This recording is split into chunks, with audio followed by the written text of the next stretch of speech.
So this is my lecture on the introduction to the coinage of post-1204 Byzantium. We'll go ahead and dive right in. So that's me right there, Sam Cowell. I just graduated from the University of Tennessee with my undergraduate degree, summa cum laude with honors. So got a good history of decent grades. Thank you. I'll be going to Vienna soon to pursue my master's degree. And then in terms of experience with sort of ancient coins and how I got involved, so I've always liked history and sort of got in the coinage area that way, sort of seeing what's a more tangible way I can sort of experience the history I've always read about. And for ancient coins, I've done a number of publications through two different journals, Studia Numorum and Koinon, and those are academic peer-reviewed journals, and I've worked some with a number of different auction houses, sort of working with cataloging and selling ancient coins, and I'll be doing a sale this fall with Numismatica Ars Classica. They're a Swiss firm, so got some experience both in the sort of academic and business side of the coinage industry, so I know a lot about it. And without further ado, we're going to get right into this. So I've broken down the talk into three main sections here. First, hopefully I'm not blocking your all's view here.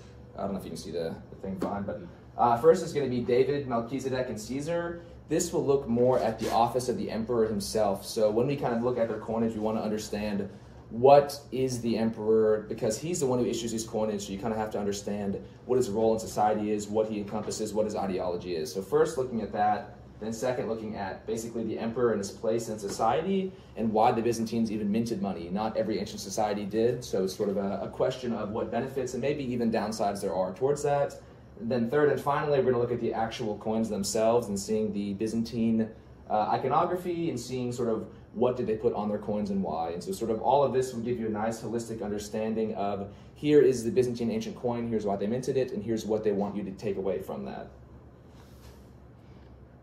So now the first subheading. So here's a quote from Nicholas Messiartes in 1201. It's from the coup of John the Fat. And so this quote gives us a nice picture of sort of the surface tensions in Byzantium and what's going on in 1204. Obviously, the Fourth Crusade happens, Constantinople is sacked, wealth taken away, the state shatters, and this is kind of right before that in 1201. And so what Nicholas here is recording is he actually joined a coup that failed, and this is his apology to the emperor. He's trying to explain away his deeds, but in this he actually has a number of interesting insights in the city and what's going on.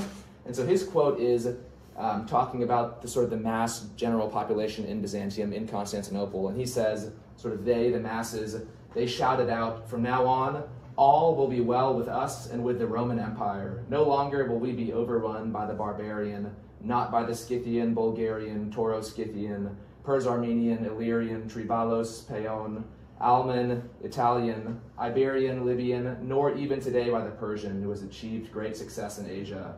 So here we kind of see that the people in Constantinople are slowly building up resentment against outsiders.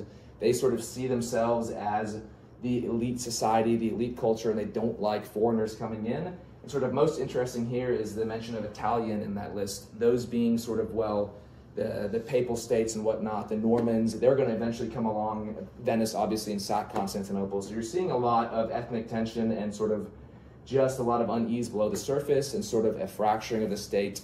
And so that's in 1201. That is special sections of the city set aside for the Genoese and the Venetians at that point too, with special rights, extraterritorial stuff like pre-Boxer rebellion China.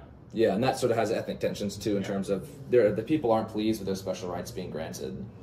And then also, here's a quote from Emperor Michael VIII Palaiologos. This is 1282, his autobiography. And here we kind of see that, well, Byzantium in a state, we think of the Roman Empire, we might think of Julius Caesar, of Augustus, of sort of these classic individual names. But this is 1282, this is over a millennium after those names. And we still see the Byzantine emperors seeing themselves as Roman and claiming title to all those lands. So Michael VIII, in his autobiography written in 1282, says, well, I was victorious in Thessaly, and this while I was at the beginning of my rule, over all the Roman apostates. So here he's claiming that everyone he's about to list is an apostate from his state. He has rule over them, and they've broken away and are sort of a traitor because of that. And he lists the Almans, Sicilians, Italians, sort of once again, those individual groups, also various countries from Greece. So here the emperor is pretty much laying claim to all these lands and saying that I'm the rightful ruler of that, and these people are Roman. and they've broken away, and that's a negative thing. So he's sort of reinstating his Roman authority and his power over all those people. And so here's a separate quote. This is John Ziliphinos, and this is 1070s and his Epitome of Cassius Dio. So Cassius Dio, obviously a well-known historian, but this is once again almost a millennium later, and we see here the Byzantine historian saying, talking about Augustus's constitutional settlement of 27 BC, I will now recount each event to the degree that it is necessary, especially from this point on, because our lives and polluema fully depend on what happened at that time. And a lot of Byzantine Greek is difficult to translate, but this might be best stated as society or culture as a whole. So here we have Byzantine historians kind of saying, as a matter of fact, Augustus' settlement of 27 BC completely affects our lives, completely affects our state. So here we see that there is continuity between Rome and Byzantium, and that a lot of very early things that you wouldn't associate actually do impact the state. So kind of all that to say, the Roman emperor and society is Roman and shaped by Rome. And so here's sort of the flip side of that. Even though it is Roman, even though Rome has affected Byzantium, it's not just a one-for-one with the Caesars, obviously. So this is an anonymous work dedicated to Emmanuel II and John VII, and this would be dated to probably around 1400 AD. And here it says, pretty much talking about the emperor, he takes up the affairs of empire not through human decree or patriarchal consecration, but by something divine, on injunction from above, like the great David he received, in turn, the chrism and the acclamation. So this quote is kind of saying that the Byzantine emperor, even though he is getting his powers through the state, even though the patriarch has consecrated him, it's not just a religious or secular function, or excuse me, not just a secular function, but also religious, that God has given him these powers, that he is a new David. Lots of descriptions of the emperor are using old biblical language to sort of explain his role in society, so David is one of those. And sort of those four quotes are going to bring us sort of the idea of how Byzantium sees itself, and that is Zion reborn. In this Middle Age landscape, they are a state dwindling, losing territory left and right. And so like the Israel of old, they see themselves as God's chosen people, and they sort of struggle with this idea that, yes, we are God's favorites, we are God's chosen, but how does that equate to us losing battles? How are we losing land? How are we sacked by friends in 1204? How are we pretty much losing in every aspect if we are God's chosen? And so sort of the language used to understand this is sort of Davidic language from the Old Testament, in that no matter what happens, like God let the Israelites go to Babylon, he let them face their exile, they sort of see themselves as this cast again. So the emperor, actually that's my phone, apologies. The emperor, he is the new David, and so a lot of language too comes from the figure of Melchizedek. That's an Old Testament figure. I don't know if anyone here, you might be familiar with him, but he is sort of seen as a typology of Christ. He is, I think he shows up in 2 lines in Genesis, and that's it. Genesis 18, don't quote me on that. But Melchizedek, he comes, he sees the patriarch Abraham, in exchange for a blessing, this mysterious figure receives 10% of all of Abraham's land. So Melchizedek kind of comes out of nowhere, gives a blessing, promises Abraham good things to come, and disappears.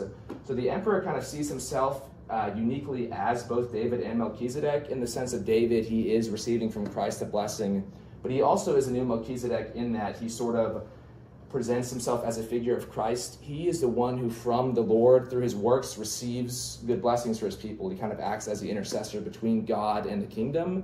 So he kind of fulfills these 2 unique roles that we see in the Old Testament, and they use that language to kind of explain this relationship. So kind of what I said there, the empire, they see themselves as the bastion of true religion, true identity, true Christianity, and sea of heresy. At this point, there's a division between the East and the West, so they would see sort of papal Christianity in the West as a heresy. There's a lot of differences, one of them being the filioque. That is sort of a phrase added in the Nicene Creed that says the Eastern Orthodox believe that the Trinity, the Holy Spirit comes from the Father only. In the West, they add from the Father and the Son, filioque, the Latin phrase being and the Son. There's a lot of tension there and sort of slight differences in theology that may not seem so apparent to us, but at the time that was a very big deal, and to some circles still is. But anyway, they see themselves as sort of a new Israel with the emperor as David. They are sort of the chosen people in a sea of heresy and evil, but then also kind of what I said earlier, that they're also the heir of Caesar, so they've got this sort of unique role that they are sort of receiving their powers from God and Christianity, but they also see themselves as the legitimate heirs of the Roman Empire, and that also causes tension with certain factions like the Holy Roman Empire who might say it differently. And then kind of finally, the emperor, he is a Caesaro-papist. Sort of that definition of that term comes from Byzantium, as in the emperor controls the entire church. Unlike the West, the Pope would be seen as the ultimate figure. Theoretically, the Pope should be able to remove kings and abolish lands or whatnot, but in the East, the emperor controls the entire religion. He can appoint or take away the patriarch. He is in full control. So that's another difference. He is kind of seen as the head of the state, and once again, he's kind of acting in that role as a representative of Christ. He's kind of seen that his power comes from Christ. He acts in the stead of Christ. Therefore, he can remove the patriarch. So there are some differences here, what you might think of like a Holy Roman Emperor. The language of Byzantium is very different, and that's going to be important for the coinage because we want to understand sort of how do we see the emperor himself and why is he showing us what he's showing us on his coin. So it's kind of important to keep in mind, well, he sees himself in these roles. And so here we see some Byzantine artwork, kind of a classic mosaic. This is of Leo VI the Wise, and you can see him here in the bottom left corner in proskinesis. That's the act of bowing down on the floor and sort of giving up total veneration to God. And here we can really see the Byzantines sort of demonstrating that idea that the emperor is the one who intercedes. He's the one who asks for favor. Anything good that happens is because of the emperor asking for favor from God. And so this was in a church apse, I believe. And you can also see some differences in maybe like a Protestant versus Orthodox understanding. Here you can see they've got a company of saints, archangels, and also the Virgin Mary, so that kind of in the East they also have more, I don't know, you might say just like a wider group of saints and individuals that they use in their religion compared to the West. But anyway, here's the emperor sort of acting in his role as intercessor. And then kind of similar is the idea that the emperor receives his blessings from God, but also offers them up. So it's kind of seen that a pious emperor will win God's favor and an impious one won't. So sometimes the emperor becomes a scapegoat in that, how did we lose this battle? It must be the emperor was an impious man. It must be he somehow disfavored God. So this mosaic actually shows the famous Emperor Justinian offering the Church of the Hagia Sophia. Then you've also got the Emperor Constantine offering up, I believe, Constantinople to the Virgin Mary. So you can kind of see a lot of Byzantine art is, here is a reportedly pious emperor. He's offering up his work, and he's now winning favor from the Lord or from the company of saints and archangels because of that. And that would then help protect the state. It's kind of seen as an act of sort of state policy. But that doesn't mean that the emperors, that's all in theory. In practice, they're actually just people that get made fun of, overthrown, killed, blinded. So here's a quote from Theophanes Continuitas. This is a quote on a 9th century Emperor Theophilus. So when the Emperor Theophilus began to go bald, he ordered that no Roman should wear his hair longer than the neck. But he alleged this was done in order to restore ancient Roman hairstyles.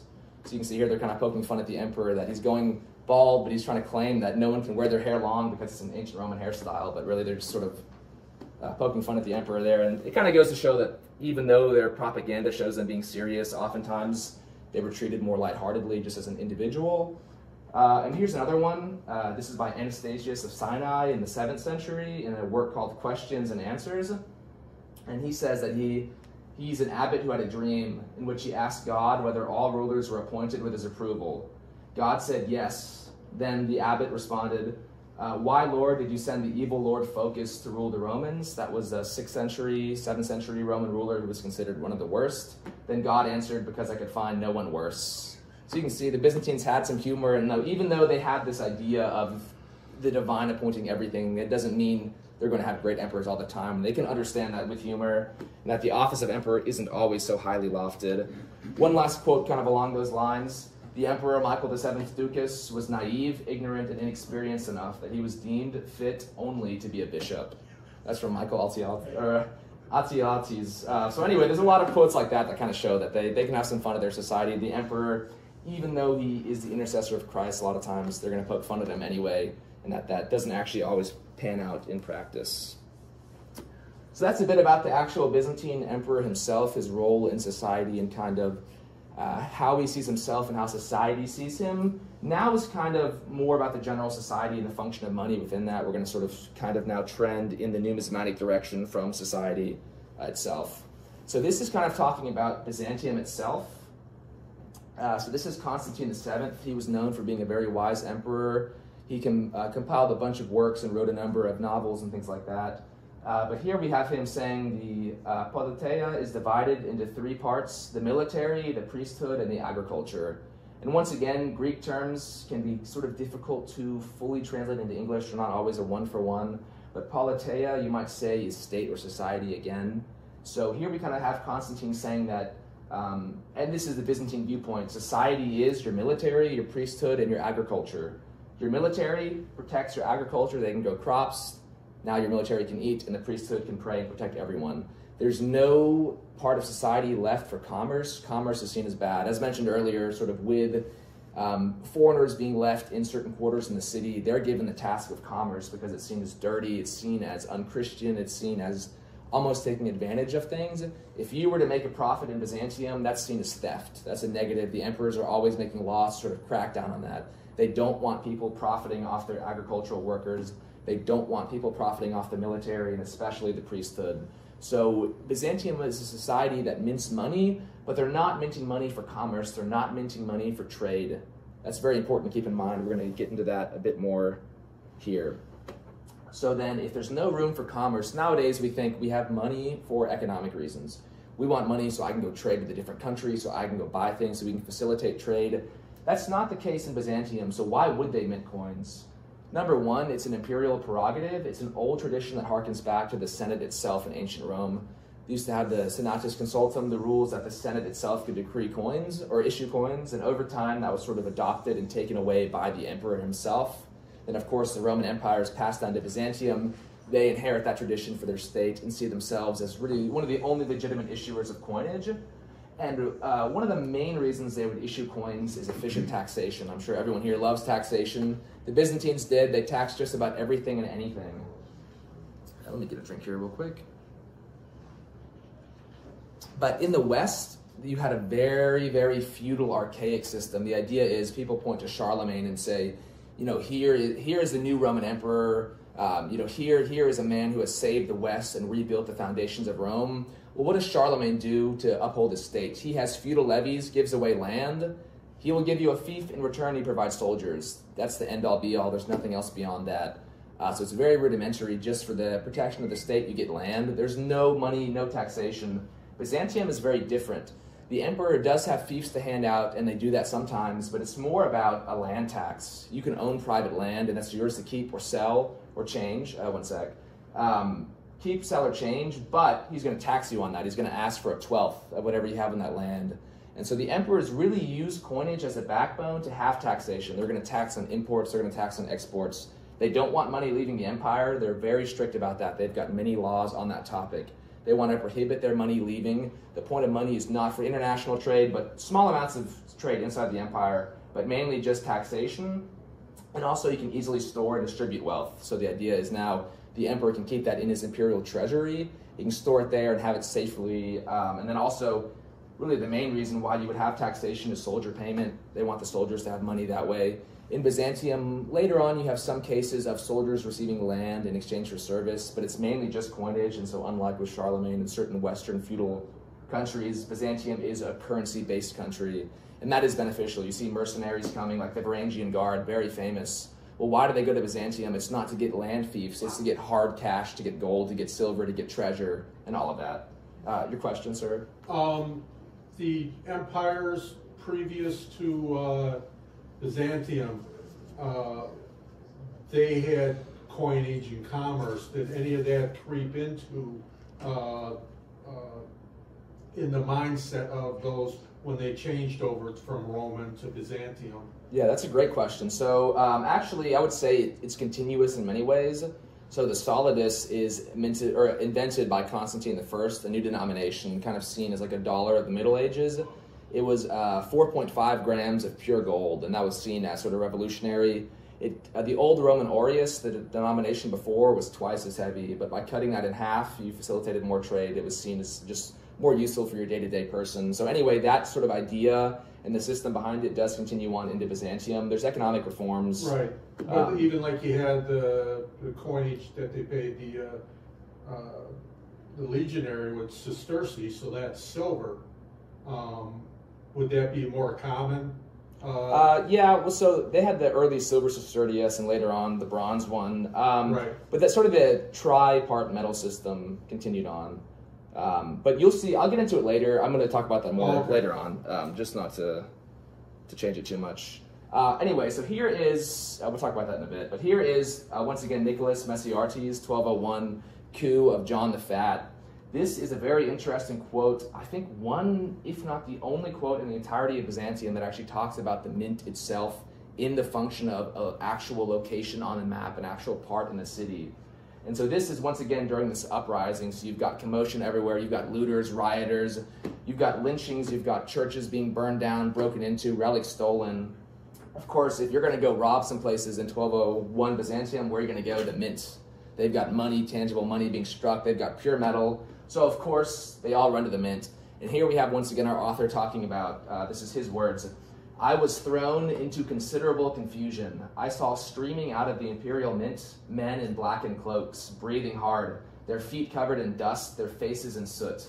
Officers of the state recruit these people from around the queen of cities and place them on the responsibility of striking the coinage with an image of Christ and a bust of the reigning emperor."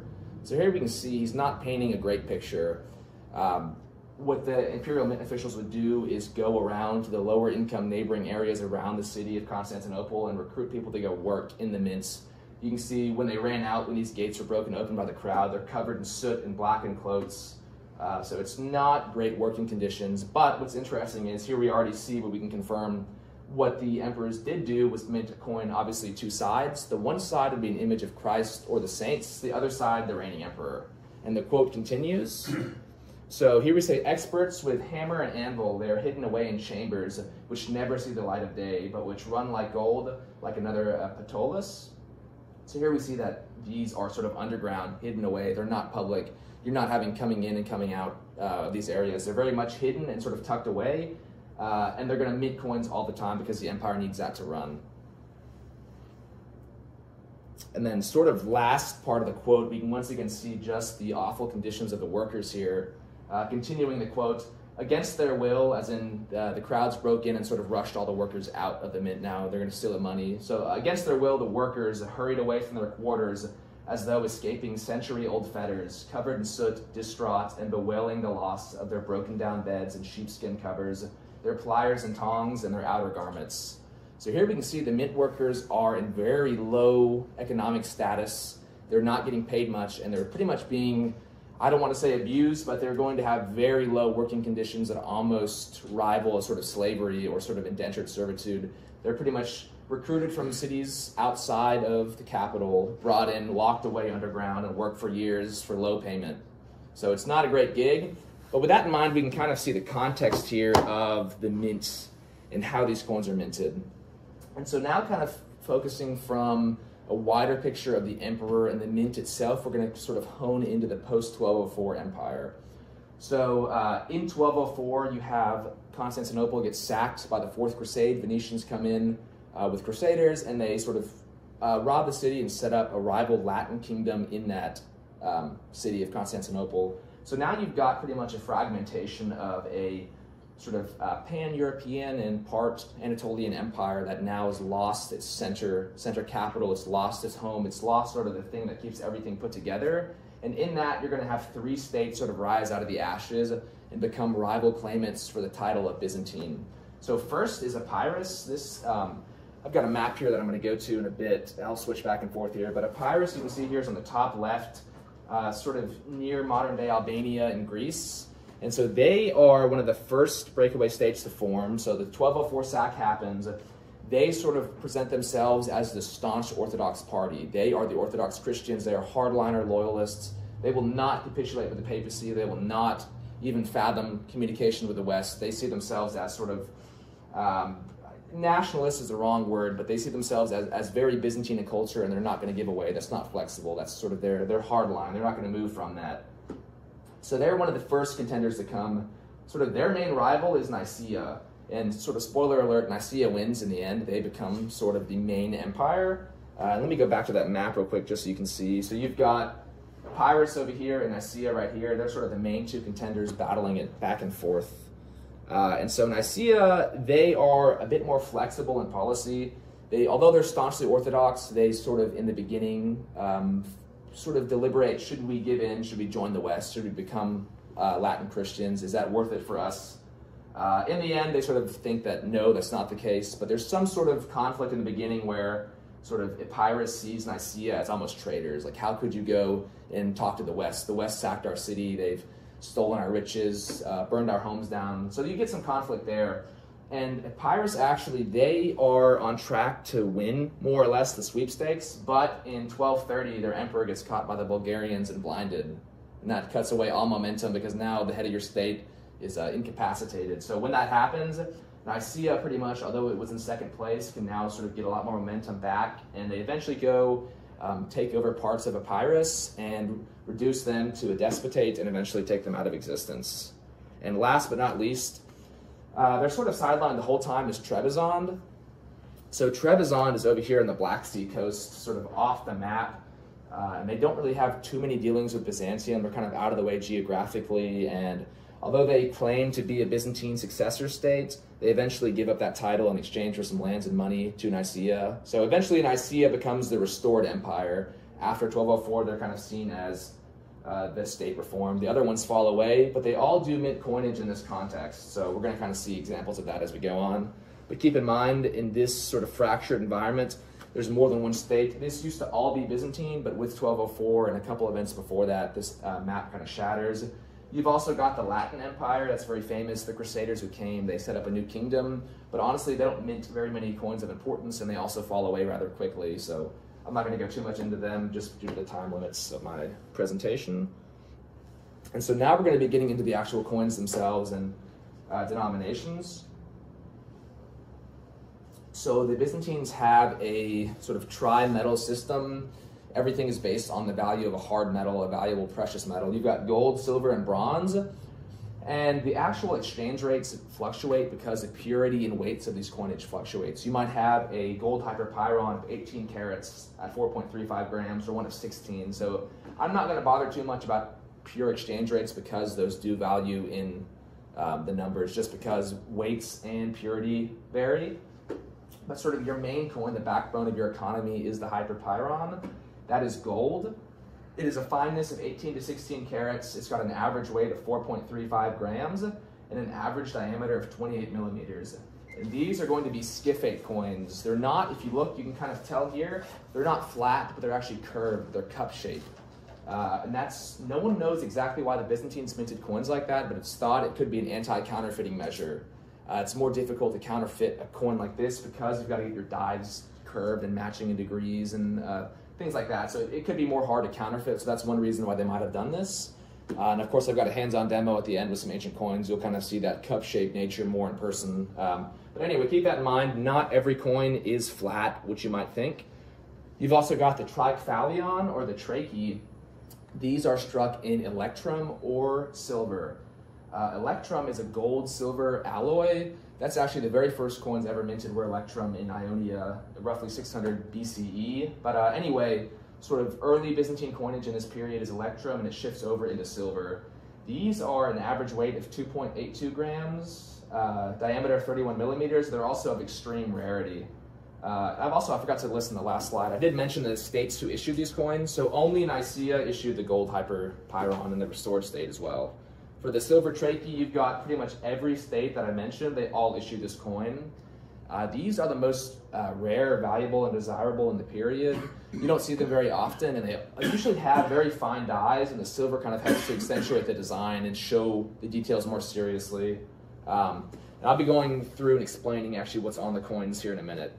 You've also got the Asper. This was minted by Trebizond only. This is the flat coin. Everything so far has been cup-shaped. This is flat, though. And eventually this standard wins out, but I'll get into that later. You've also got the trachy.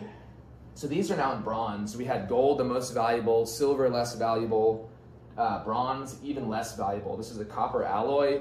This is going to be what the majority of commerce is probably based on for your average person. They use these coins to facilitate trade, to buy things like bread, maybe. Once again, the exact exchange rates are going to vary on the coins you have, the period you're in, and the city you're in. Certain, like Thessaloniki, had different exchange rates than Constantinople. So just keep in mind, this would sort of be your most common coin. It was also minted by every state. Then you've got another counterpart, the Tatarcharon. That is going to be a flat bronze coin. So the previous one was cup-shaped, the trachy. Tatarcharon is flat. You've also got fractionals. And it was minted by every state as well. So when we talk about these coins, one of the things that's never been clear to me, because I haven't seen anybody do an article on it, was exactly how they were struck. Because it seems like some of the older coins, they talk about hand striking with dies.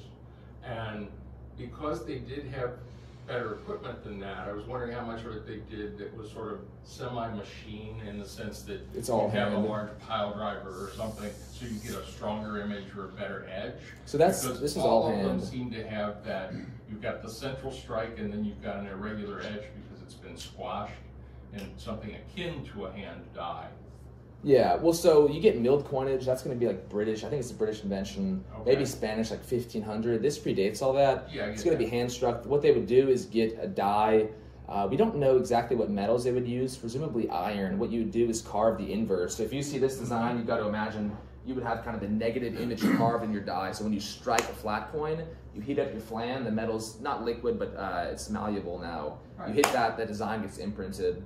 And for the exact process used, we know that it would have been, like the quote mentioned, a hammer and sort of like pliers almost that you would use to hold your flan in the dies. But we don't know exactly with the curved coins. Like I said, no one really knows why they were struck curved and how that was done exactly. But once again, that for like a half-hour talk, kind of the whole minting process, it gets complicated. Cold struck or with... No, the flans were heated up and struck hot, and that's how you kind of get that metal impression. Okay. And there have been some experiments, not with Byzantine coinage, but earlier Roman coinage, kind of struck in modern times, the same process to test it out and see. But yeah, these would have been struck with a heated up flan. Okay. And so kind of that was just a brief overview of what denominations you might see, but this is the most interesting part. So we've kind of seen now, you've got the emperor. We understand he sees himself as the heir of Caesars. They are in direct connection with Julius Caesar, with Augustus, with all these famous names, Trajan. But they've also got now sort of a Christian flavor. They see themselves as not only Caesar, but as a new David, as a new sort of Israeli people, a chosen people in a sea of heresy. So now we're going to see, like, here's the emperor, here's the society. Now, how do they show themselves on their coinage to sort of demonstrate those ideals, sort of propagate that? And so very quickly, before we go to the emperor himself, just kind of a brief aside, as we go through these slides, I'm going to mention who shows up alongside the emperor. You're going to see mainly Christ, obviously Jesus Christ will appear on the coinage. You've also got the Theotokos. So this is a title for the Virgin Mary in the East, you see. It means Mother of God. So you'll see like the Latin Dei Genetrix. That would be like your Latin Christianity version of this title. And I don't think there's a Protestant equivalent, but you'll see like the Latin Christian one used in the West. But anyway, it's the Virgin Mary shown on coins. Usually she's going to have the infant Christ held at her chest. Sometimes she'll be using like an intercessory act with her hands raised to the heavens to pray for Byzantium. But mainly just the Virgin Mary with Christ. And also you'll see a whole litany of saints. Byzantines love their saints. You're going to see warrior saints, priestly saints, and the different figures come up on coinage. But as we get into the emperor, you're going to see a combination of these three on different coinage. So here's a brief diagram of sort of the figure of the emperor that I've drawn that you're going to see on a coin, and sort of what those elements are that come together to make up his garb. I'm going to break this chart down in the next slides. But you can kind of see here, like for example, here's the entire figure of the emperor. This particular collar piece is the Maniakion, sort of as that's the attire he's wearing. You can kind of see here, like the stemma is his crown. I'll break this down more, but this kind of goes to explain that what you see is one image of the emperor, but it's not like he's just wearing a t-shirt. These are multiple items of clothing that are stacked on top of each other, and they all have significance behind that. So the first is sort of main, what you might say is the undergarment, the Davidion. This is kind of like his underrobe that he has. And this would have been, all of these clothing items would have been richly bejeweled, pearls, sapphire, emeralds. You can think this is an empire that has roots back to the ancient Roman past. They've got 1,000 years of wealth accumulation. They are by and far the richest society on earth at this point, and their clothing shows it. Here's kind of an example of what this embroidery might look like, but every dot you see on this coinage is representative of a jewel, of a sapphire, of a crystal, of a pearl. It would have been very, very expensive, very ornate, and very flashy. And of course, this is to show I am the emperor of this great state, therefore I have all this wealth to show off. It kind of shows the emperor is an important individual. So this undergarment would have just been sort of what it says, a bejeweled clothing undergarment, different patterns. Let's get into the more interesting items of clothing. So here we can see you've got the emperor John III Vatatzes right here shown on a coin struck, and here's a line drawing of that. So you can kind of see the undergarment here, and here would have been his division. There's actually a piece of cloth folded over his chest, kind of draped across and onto his arm. This is the loros. Just so you get a better idea, I'm going to cut ahead to one slide. You can kind of see on this drawing of the emperor how this works. You've got a piece of cloth that goes around his chest and wraps up around his arm. You can see that on the coin sort of in his center area here. And what this is, it represents the emperor in his sort of religious state. It's a ceremonial piece of clothing that shows that he is a sort of an important religious figure in this society. Like I said, it's wrapped around your chest and laid over your left hand. It's pretty much the most important state clothing you can have. You might imagine a president for the State of the Union is going to put on his best suit. This would kind of be for the most important dignitaries, for the most important holidays, the most important ceremonies. The emperor is going to wear his loros. And we see this, it's the most common on coinage, just to kind of demonstrate. When the emperor puts this on a coin, he is saying, I am the high religious functionary dignitary in this land. I am important, I am wealthy, and I can intercede on behalf of God for my state and provide them protection. So kind of all those claims are being made when the emperor wears that. And then also you've got separate designs for men and women. Just on a side note, the empress doesn't make very much of an appearance on coinage. Mainly it's just the emperor. But there is a wide variety of lead seals that exist. These would have been tied to communication, and you'll find a lot of depictions of the female empress, maybe wearing the loros or whatever else. So you won't see much of it on coinage, but there are depictions out there in lead seals. And there was kind of that picture again. And so here's kind of the opposite side of that coin. This is the chlamys. This is a clothing garment that represents the emperor in a secular role. Here is a military emperor, the emperor who's the head of a state, who's going to protect his people through God's help, yes, but with a sword in hand. He is ready to fight and sort of declare that he is the emperor and he's got power and authority. This is seen less frequently on coinage, but you still see it quite a good bit. And very famously, there's a mosaic of Justinian that I'm sure everyone probably has seen at some point in their life at San Vitale. This might be the most famous piece of Byzantine art in existence. It's the Emperor Justinian. He is getting ready to provide elements of the Eucharist, the Eucharistic host in a procession at this church, but he is wearing some of this clothing you've seen so far in the slides. That's also like 1,000 years before, but kind of interesting, people recognize that. Also, what you kind of see oftentimes is a crown. So it's called the stemma with pendilia, and this is a sign of wealth and authority. And oftentimes it would incorporate religious art. So the crown you see here, this was a gift, I believe, to the Hungarian kingdom that has survived. All Byzantine crowns have been lost from antiquity, but this would have been struck in about a 10th century style that has been preserved. And you can see here, you've got miniature icons all over the piece. So these would have been sort of seen as, I mean, the icons, they're kind of seen in Byzantium as a window to the divine. It's not seen as idolatry. Like they don't think the icon is the saint, but they kind of see it as I can pray through this piece, and it's a reminder of the saint. So it's kind of seen as this would have been a reminder to the emperor that, like, yes, I've got a company of saints protecting me. I've got a company of saints praying for me.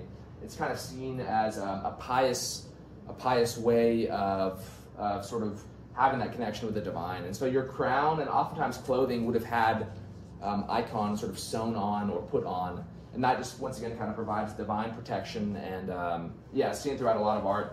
You can kind of see here, so this is the coin of the Emperor Michael VIII. If you make out, once again, you've got some striking issues. Almost no coin is going to be perfect. They were handmade, struck with dyes. So you're going to have issues. But you can see here, he's kind of got what almost looks like sort of like a crescent moon with sides coming out. That would be your crown represented on this coin. And then kind of the obverse, you see you've got the Virgin Mary, once again, with Christ in her lap. So a very common scene that you're going to see often with the Virgin Mary, but you can see sort of this kind of garb is often on coinage. And once again, the crown sort of states the emperor, he is king, he is emperor, he is ruler, he has power and authority. You should listen to him. That's kind of the claim they're trying to make with this garb. And next up is a very interesting piece. This is the akakia, and what it is a piece of cloth that is rolled up it's got dust inside. You might think that sounds kind of messy, which it does, but what would happen is the emperor sits in his official role, sits on his throne, or greets people, and he's got a piece of cloth that gets dust all over him. And what this represents is the emperor's mortality. He is a Christian. He believes in a judgment day at some point in his life, so he's reminded that I am just like that dust. Someday I'm going to run out and die, and I will answer before God of everything I've done. So this kind of reminds the emperor that he is just a man, that he should be humble, but it's also very interesting juxtaposing that only the emperor has the akakia. So even though this symbol shows how humble he is, he's the only one who can have it, and it also represents his exalted status, him as the top of society, top of the food chain. So it kind of juxtaposes in that sense, but Roman Republican fans might be reminded they would have a triumphal ceremony where the emperor rides in a chariot in a triumph in Rome. He would have a slave whispering, "Remember, you were just a mortal. Remember, you're just a mortal." That would kind of keep the emperor, or keep the general humble. This is not related in a pure sense. It doesn't come from that, but there are very similar concepts in that sort of at their moments of, in Rome, a triumph of a general, in Byzantium, court ceremony, kind of at your peak moments in society that the key individual remembers he is just a man, he is just humble. And then this coin is cool too. You can see sort of in the idea of the company of saints, you also have seraphim come up on coins. So this is a biblical angel. You can kind of see you've got a 6 set of wings and a face here. Oftentimes you'll have the seraph holding spears too. And that kind of goes back to, once again, I mentioned the sort of the Davidic, is sort of Old Testament sort of Israel connotations of the Byzantine emperor, Ark of the Covenant protected by seraphim, kind of the idea that the emperor is protected by the divine. That's kind of what this statement is making. So you kind of see here, they often use religious iconography to make those expressions. But yeah, here's an emperor holding the akakia. You can kind of see what it would look like in perhaps a more true representation to real life. So there's sort of like a long, elongated, almost like cucumber-shaped item. You can see here the emperor and the coin is holding it right here. So it pretty much looks just like a line what the emperor holds. But once again, it's kind of the emperor being very humble and showing that he is aware he's just a man, but also making a power claim that I am the emperor and only I can have this item. And so next up that we see very often is the globus cruciger. So this dates back to late Roman times where you've got a cross mounted on a sphere. And what this represents is the holder of this has the Christian cross over the globe, as in Christ has conquered the whole world, Christ is victorious, Christ holds power over the globe. If I'm the emperor and I hold this object, through Christ's intercession to God the Father, I have this power. Through the divine, through acting as Christ's agents, I am now going to be sort of ruler of the world. Once again, it kind of brings back the idea of Melchizedek, who offers a blessing to Abraham. That's seen as a typology of Christ. The emperor kind of stands in that role again with this item. And so you can see here on the coin, the emperor is holding what looks like a ball with a cross on it. That would be your globus cruciger. And you'll see it often in medieval art. Here's Christ. I think it's a post-Renaissance painting about 1600 that it has that. But any Western depictions you see actually come from Byzantium. It's the Byzantines who have this item, and it's sort of adopted by the entire Western world from Byzantium because it's such a potent image. And you'll see that all across the Middle Ages, but most especially on Byzantine coinage. Also, one more thing, you'll oftentimes see what almost looks like chicken scratch up here, but it's not just die remnants. This is the hand of God, the Manos Dei. So in Byzantine coinage, you'll see what looks like almost like a peace sign coming down from the heavens, and that represents the hand of God blessing the emperor, sort of saying, this is the emperor in whom I am pleased. I give my authority to him for him to use. I am happy with his rule. So the Byzantine emperors would often have the hand of God on their coins to demonstrate that I am divinely blessed, that God approves of my message. You also have the labarum. So this dates back to Constantine the Great. Very famously, you have the Battle of the Milvian Bridge. In hoc signo vinces. In this sign you shall conquer. And the idea is that the pagan emperor Constantine was about to face a civil war, a battle. He didn't know if he could win. He prayed to any god out there, who is going to give me victory, kind of selfishly, but kind of strike a deal. If you give me victory, I'm going to worship you. God comes to him in a dream and says, with the sign of the cross on a military standard, you will gain victory. And that is sort of handed down in the medieval Christian tradition as a sign of authority through down to the Byzantine emperors. And so what you see here is the Emperor Honorius holding a labarum standard. This would be about 390s AD, but it's oftentimes seen on Byzantine coinage. Here you've got the Emperor John III Vatatzes and the Saint Demetrius. He was a military saint in Byzantium, but together they hold the labarum.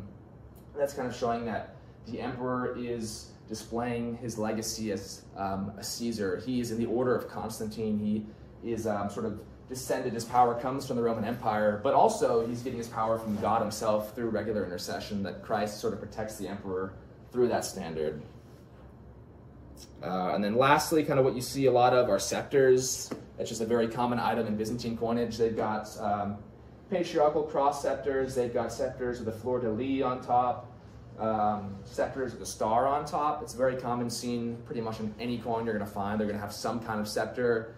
And that harkens back to, if it's a cross, obviously Christian nature.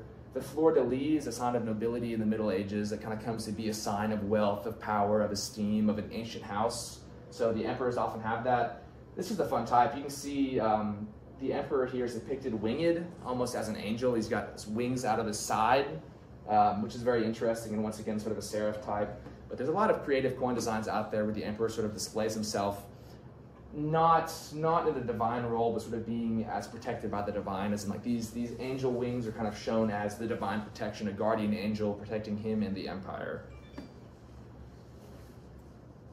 And then one last thing too, swords are often seen. Of course, this is just a sort of a sign of the emperor's virility. He is the highest man in the land. He will protect his people. He is there to sort of provide the strength that his people won't perish in battle or die.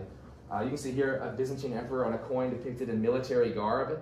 He's got plated mail on and sort of leather straps on his side that have metal bolts on that would protect him in battle. He's holding the labarum. In this sign he shall conquer. So we kind of see here in a military connotation, the emperor is calling upon Christ's intercession, but he's also got a sheathed sword right here that says, I will protect my people by the sword, and the hand of God blessing the message, kind of saying like, indeed, I am God, I am protecting the emperor, he is my chosen one. So the emperors are kind of displaying this idea of divinely appointed authority, divinely appointed strength.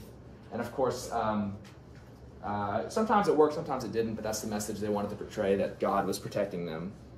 Now, I'm sure a lot of that does sound kind of familiar. In light of recent events, you've got King Charles here, and you see a lot of familiar items in what we've seen on Byzantine emperors. You see, of course, a crown, very common, but you see the globus cruciator here. You see ornate ceremonial garb, a scepter. And even though King Charles didn't get these items from Byzantium, in the early Middle Ages, the Byzantines would have given these, or they would have been rather taken from the West, or taken by the West from the Byzantines. So sort of Charlemagne, etc., adopts these items from the Byzantine to imitate them, and that imitation is passed down in the West all the way up to modern times. You can see the influence of the Byzantine even up today with the British monarchy. They use a lot of that same shared symbolism. And of course, kind of with the Byzantine emperor, what is Charles trying to say here? That he is, through Christ's dominion, ruler of the world. He is a divine authority sanctioned by God through the intercession of Christ. So you see a lot of that still today. So I think, yeah. So I've got some scenes here. We talked about this art earlier. Let me grab a drink real quick. We looked at this mosaic of Leo VI the Wise, the emperor in utter humility on his floor, on his hands and knees, praying to God, asking for intercession. Well, the emperors also put this on coinage. This coin would have been minted about maybe 500 years after the mosaic, but we see the emperor Andronicus II Palaiologos on the floor, on his knees, praying up towards the Lord, asking for intercession, sort of in this act of pious Christian humility. The emperor then receives benefit. The Lord sees, the emperor puts himself low, therefore I will grant him blessing. So you've got the figure of Christ standing here with his hand outstretched, one hand holding the book of Gospels, the other hand sort of praying over the emperor, saying like, yes, I hear you, you are humble, therefore I will grant you blessings and protect you. Similarly, we see earlier this depiction of Justinian offering up the Hagia Sophia, kind of the idea that the emperor has great works, he offers them up, and in return receives a pious blessing. Here we've got a figure of the Epirate Emperor Theodore I, and what's happening is the figure of Saint Demetrius is presenting the city of Thessaloniki to him. So that was the capital of the Epirate Empire. Here we can see an image that my rule over Thessaloniki is divinely sanctioned. Saint Demetrius himself has given me the power to rule. So these are the kind of messages you might find on Byzantine coinage. Once again, you've got the hand of God, blessing from above. And I've got actually a hands-on session. I think we're going to be running out of time. I've got a couple of just examples on here, but I'm going to skip those so we can look at some real ancient coins up here and get to handle them. But I've got some Byzantine coins up here to just kind of handle, and I think I've got enough to hand them all out so everyone can take one home. But before we do that, any questions on this? Hopefully you guys learned something new today about the Byzantine Empire, about the emperor, sort of his role as Caesar and as a pious Christian ruler, and then, of course, why he puts those images on the coins. When a new emperor came along, did he grab all the old ones to put himself on the coin? No, not really. Part of it is, too, that so many coins were minted, you just couldn't feasibly do it. But usually you would have sort of a continuation of rule, as in the emperor's son takes over. He doesn't mind if his father's image is on coins. Oh, okay. So things like that, where it Well, wouldn't I really meant be an like issue. maybe overthrown emperors or whatnot. Yeah, not really. You see sometimes art is sort of taken away, but not coinage sometimes. But not in Byzantium. I've also got a QR code up here, some of the resources, diagrams or whatnot. You can learn more about Byzantine coinage here. This is my educational website. If you want that, I'll keep that up here. But I say we can go ahead and end the talk and go look at some real coins. Thank you all.